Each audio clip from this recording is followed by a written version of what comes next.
आखिर हिंदू लड़कियां जो हैं उनको ऐसा क्या दिखता है मुस्लिम लड़कों में कि वो जाके ट्रैप हो जाती हैं, जाल में फंस जाती हैं? लव जिहाद एक कड़वी सच्चाई है। प्रतिदिन लगभग 1000 बेटियां लव जिहाद का शिकार हो रही हैं। और ये मेरा आंकड़ा नहीं है, केंद्र सरकार का आंकड़ा है। केंद्र सरकार के गृह मंत्रालय ने पार्लियामेंट को बताया कि 2019 से लेकर 2021 यानी 3 साल में 13.5 लाख बहन बेटियां गायब हुई हैं। 13 लाख यानी ऑन एन एवरेज 4.5 लाख।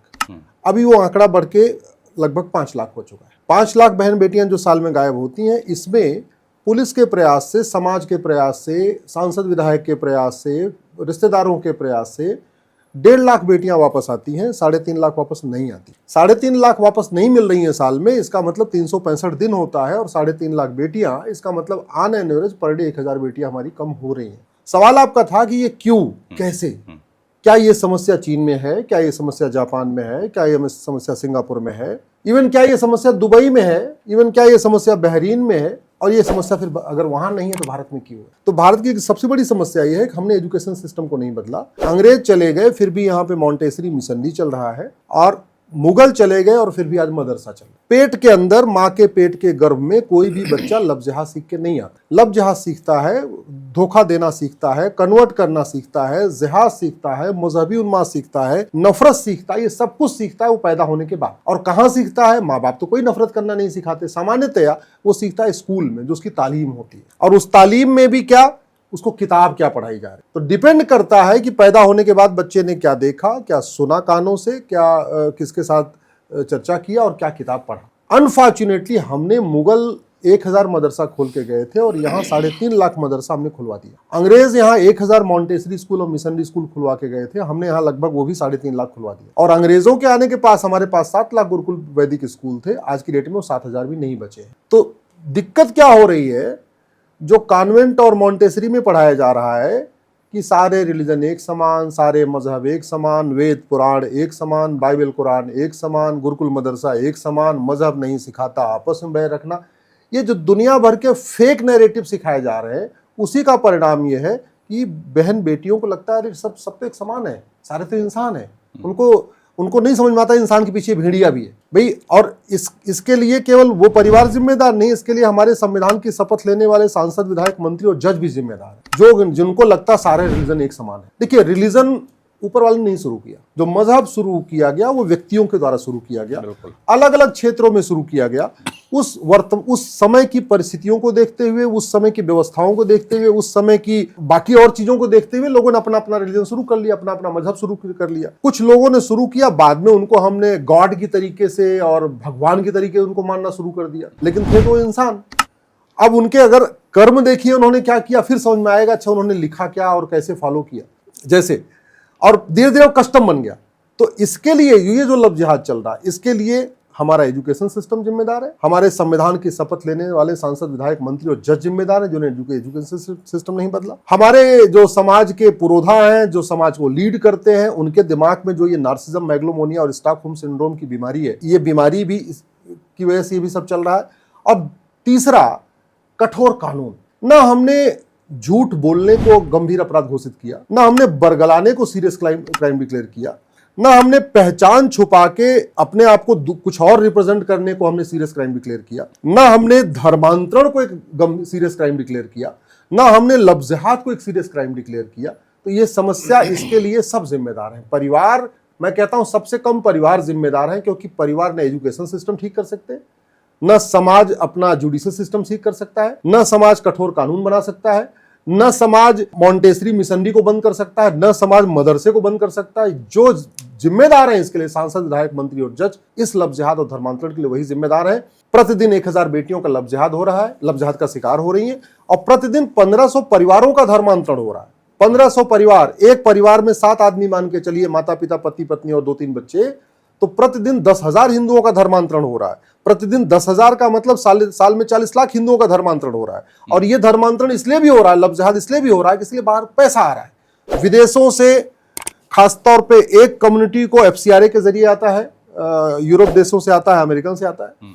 दूसरे देशों को खाड़ी देशों से आता है, दूसरी कम्युनिटी को खाड़ी देशों से आता है, वो भी FCRA के जरिए आता है, लेकिन खाड़ी देशों से हवाला के जरिए भी आता है। तीसरा, भारत के अंदर जो ड्रग कारोबार चल रहा है, 1 लाख करोड़ का कारोबार चल रहा है ड्रग का, उस ड्रग कारोबार से जो पैसा आ रहा है उसका बहुत बड़ा उसका परसेंटेज इस लव जिहाद धर्मांतरण के ऊपर खर्च हो रहा है। और लव जिहाद धर्मांतरण केवल ये नासिक में भारत की सबसे बड़ी आईटी कंपनी में नहीं चल रहा है, छोटी सी दुकान में भी हो रहा है। आटा चक्की पे भी लव जिहाद हो रहा है, परचून की दुकान पे भी लव जिहाद हो रहा है, आपके जिम में भी लव जिहाद हो रहा है, आपके ब्यूटी पार्लर में भी लव जिहाद हो रहा है, आपकी जो स्मॉल स्केल इंडस्ट्री है, मीडियम स्केल इंडस्ट्री है, लार्ज स्केल इंडस्ट्री है, हर जगह लव जिहाद हो रहा है। और लव जिहाद केवल अनपढ़ अनाड़ी गंवार नहीं कर रहे हैं, वो केवल इलेक्ट्रीशियन, फिटर, प्लम्बर और मैकेनिक नहीं कर रहे हैं। लव जिहाद केवल हवलदार, थानेदार नहीं कर रहे हैं, लव जिहाद डॉक्टर भी कर रहे हैं, इंजीनियर भी कर रहे हैं, प्रोफेसर भी कर रहे हैं। मैं कुछ एक आईएएस अधिकारियों को जानता हूं जो लव जिहाद धर्मांतरण को खुद नहीं करते, प्रमोट करते हैं। क्या बात तो ये कड़वी सच्चाई है, ये कड़वी सच्चाई है। कुछ एक ऐसे लोग भी हैं जो जुडिशरी में है, अलग अलग, वो कोई पेशकार है, कोई मजिस्ट्रेट है, वो भी, उनका भी अगर इंटेंशन आप ठीक से उनके डीप पे जाइए तो पता चला वो भी कहीं न कहीं शामिल है। उससे पता चलता कि जिस हिसाब से वो बेल देते हैं, जिस हिसाब से जल्दी जल्दी जमानत दे देते हैं, जिस हिसाब से पूरा, अरे ये पूरा सिस्टम करप्ट है, पूरा सिस्टम ही करप्ट हो चुका है। सरकार कहाँ है फिर? सरकार आंखें मूंदी हुई है क्या? सरकार को नजर नहीं आ रहा है ये सब कुछ? जितनी चीजें आप बता रही हैं भयावह है। सरकार में जो लोग बैठे हैं वो भी वही मॉन्टेसरी और मिशनरी से पढ़े हैं, उनको भी गलतफहमी बैठी हुई है कि सारे रिलीजन एक समान, गुरुकुल मदरसा एक समान, वेद पुराण बाइबल कुरान एक समान, ये उनको भी दिक्कत है।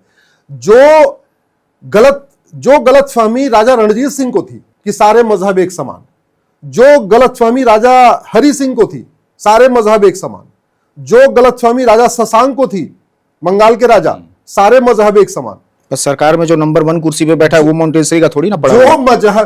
जो गलतफहमी वो पिछले 500-600 साल में थी, वो गलतफहमी अभी तक ठीक नहीं हुई है। इसलिए देखिए हो क्या रहा है, गाय भी जानवर है, एनिमल है, और भेड़िया भी एनिमल है। अब संविधान कहता है equality before law, equal protection of law, कि सबको एक बराबर भोजन देना। अगर आप गाय को, जितना भोजन आप गाय को दे रहे हो और उतना भोजन आप भेड़िया को दोगे तो गाय खत्म हो जाएगी, भेड़िया की संख्या बढ़ जाएगी। इसलिए ये संविधान की शपथ लेने वालों की ड्यूटी है, भेड़ियों का भोजन बंद करें और गाय को भोजन दें। नहीं, मेरा सवाल ये था, आम भी ट्री है और बबुल भी ट्री है जी, लेकिन आम और बबुल एक साथ सर्वाइव नहीं कर सकते, गाय और भेड़िया एक साथ सर्वाइव नहीं कर सकते, हिरन और लकड़बग्घा एक साथ सर्वाइव नहीं कर सकते। तो ये बहुत बड़ी गलतफहमी है कि अरे भैया, जब सारे पेड़ एक समान नहीं होते, सारे पक्षी एक समान नहीं होते, सारे इंसान एक समान नहीं होते, मां के पेट के जुड़वा बच्चे एक समान नहीं होते, तो इंसानों के द्वारा शुरू किया गया सारा रिलीजन एक समान कैसे हो जाएगा? सबके अलग अलग डॉक्ट्रिन है। मैं तो कह रहा हूं कि आप गूगल करिए the 5 tenets of Hinduism, 5 tenets of Jainism, 5 tenets of Buddhism, 5 tenets of Sikhism. तो जो भारत के अंदर के जो पंथ शुरू हुए उनके टेनेट से आपको एक तरीके की नजर आएगा, वो धर्म को प्रमोट करने वाले, मजहब को नहीं। दूसरी तरफ आप गूगल करिए 5 tenets of Christianity, 5 tenets Islam, 5 tenets of Judaism, फिर पता चलेगा जमीन आसमान का अंतर है। मेन टेनेट्स में डिफरेंस है, 5 टेनेट्स में डिफरेंस है, और उसके बाद भी करें सारे एक समान है। मैं तो कई बार माननीय सुप्रीम कोर्ट के जजेस को देखता हूं, ऑल रिलीजन्स आर इक्वल। मतलब इतना बड़ा मिथ, अगर ऑल रिलीजन्स आर इक्वल तो फिर गुरु गोविंद सिंह जी की हत्या क्यों हुई? जो लोग कहते हैं सारे मजहब एक समान है, वो गुरु गोविंद सिंह जी का अपमान करते हैं, वो गुरु तेग बहादुर जी का अपमान करते हैं। जो लोग कहते हैं सारे मजहब एक समान, सारे रिलीजन एक समान, वो 4 साहिबजादों का अपमान करते हैं। जो कहते हैं सारे रिलीजन समान, सारे मजहब एक समान, सारी किताबें एक समान, वो छत्रपति शिवाजी महाराज, संभाजी महाराज का अपमान करते हैं। वो हमारे पूर्वजों का अपमान करते हैं जिन्होंने जजिया दिया, टैक्स दिया, सब कुछ किया, फिर भी कन्वर्ट नहीं किया, इतनी यातनाएं झेली फिर भी कन्वर्ट नहीं किया। जो लोग कहते हैं सारे रिलीजन एक समान, एक मजहब समान, वो हमारे जो पूर्वजों का बलिदान है ना, एक तरीके से उसका अपमान करते हैं। और वो केवल गलतफहमी में कर रहे हैं, न वेद पढ़ा, न पुराण पढ़ा, न बाइबल पढ़ा, न कुरान पढ़ा, और कह रहे वेद पुराण बाइबल कुरान एक समान। न कभी गुरुकुल में पढ़ाई किया, न मदरसे में पढ़ाई किया, और कह रहे गुरुकुल मदरसा एक समान। गजब का खेल चल रहा है इस भारत में। और ये सामान्य व्यक्ति नहीं, ये विधायिका, कार्यपालिका, न्यायपालिका और ये आपकी खबर पालिका, ये सारी पालिका के लोग इसमें, सारी पालिकाओं की गलतफहमी है। और अल्टीमेटली जब चारों पालिका के लोग ऐसा काम करेंगे तो सामान्य जनता तो यही सोचता है, जज साहब क्या कर रहे हैं, सांसद जी क्या कर रहे हैं, वो हमारे पत्रकार महोदय क्या कर रहे हैं, और हमारे कलेक्टर साहब क्या कर रहे हैं, उनको जो सुनता है आम जनता उसी को अडॉप्ट कर लेता है। मेरा सवाल अश्विनी जी सिर्फ इतना है कि जो सबसे टॉप पे बैठा हुआ इंसान है वो मॉन्टेसरी स्कूल से नहीं पढ़ा हुआ है, वो जहां से पढ़ा है, जहां से शिक्षा ली है, ये आपको भी पता है, हमको भी पता है, उनको ये सारी चीजें नजर आ रही है, उसके बावजूद क्यों नहीं कार्रवाई हो रही है? क्यों धर्मांतरण बढ़ता जा रहा है? क्यों लव जिहाद बढ़ता जा रहा है? देखिए, अब ये तो मैं नहीं बता सकता हूं जी, लेकिन अगर मेरे पास राजनीतिक शक्ति होती तो मैं पहले कैबिनेट में पहला काम करता, भारत में लव जिहाद और धर्मांतरण खिलाफ कठोर कानून बनाता। वो कानून अगर क्या मेरे होता? पास शक्ति होती तो मैं पहला काम करता, भारत में घुसपैठ खिलाफ कठोर कानून बनाता, जनसंख्या नियंत्रण कानून बनाता और विदेशी फंडिंग बंद करता। वो बात आपकी रह गई। भारत में लव जिहाद धर्मांतरण एक प्रॉफिटेबल धंधा है, एक बड़ा बिजनेस है। आदमी ड्राइवर काम करेगा 20-25 हजार रुपए कमाएगा, इंजीनियर बन जाएगा 50,000, 60,000, 70,000 कमा लेगा, टीचर बन जाएगा तो भी इतना नहीं कमाएगा, सिपाही बन जाएगा, दरोगा बन जाएगा तो 1 लाख रुपए कमा लेगा। लेकिन वो कन्वर्जन कराना शुरू कर दे या लव जिहाद में लड़कियों को ट्रैप करना शुरू कर दे तो फिर वो महीने में 10 लाख, 20 लाख, 25 लाख कमा सकता है। तो रेट बड़ा है। मैं आपको बता रहा हूं, मथुरा में एक लड़का था, ऑटो चलाता था और वो लड़कियों को ऑटो स्कूल तक छोड़ता था। उसको पीछे से इशारा आया कि तेरे को एक लड़की से संबंध बनाने तुझे 2 लाख मिलेंगे, और उसने 50 लड़कियों का टारगेट लिया उस ऑटो चलाने वाले ने, और 23 लड़कियों से संबंध बनाने में कामयाब हो गया और 46 लाख रुपए ले लिए। पैसा आ रहा है। उत्तर प्रदेश का जलालुद्दीन, छांगुर जलालुद्दीन, बरेली वाला लव जिहाद वाला कांड देख ली, कितना बड़ा गैंग। आगरा में लव जिहाद का कितना बड़ा गैंग पकड़ा गया, भोपाल में लव जिहाद का कितना बड़ा गैंग पकड़ा गया, नासिक में लव जिहाद का कितना बड़ा गैंग पकड़ा गया, अमरावती में एक लड़का 180 लड़कियों को ट्रैप कर लिया और 19 साल का लड़का। ऐसे कैसे हो सकता है जब तक पीछे से कोई मोटिवेशन ना हो।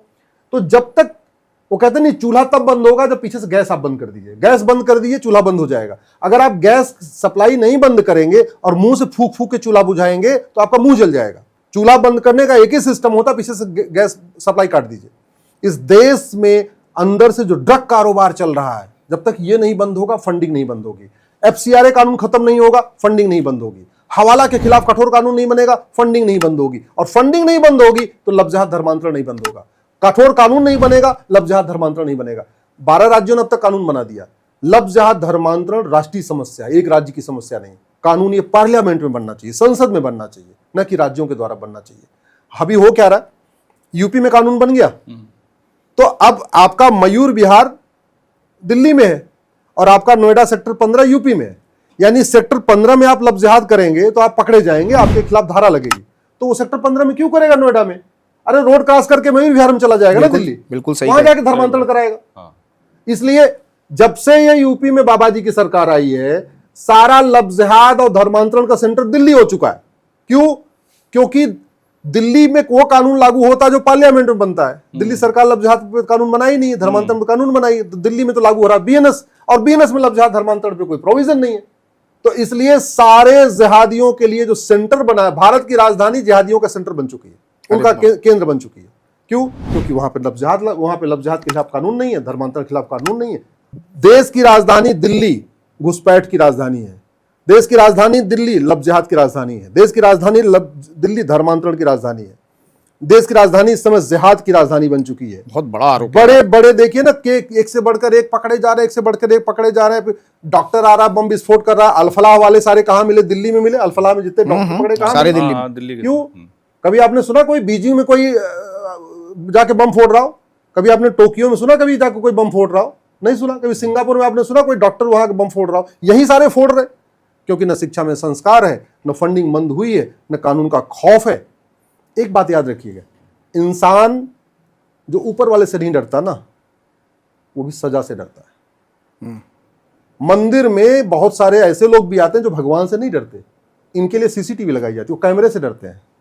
मंदिर में बहुत सारे ऐसे लोग आते हैं, ये सही एग्जांपल दिया, जो भगवान से नहीं डरते, वो पुलिस के डंडे से डरते हैं, CCTV से डरते हैं, सजा से डरते हैं।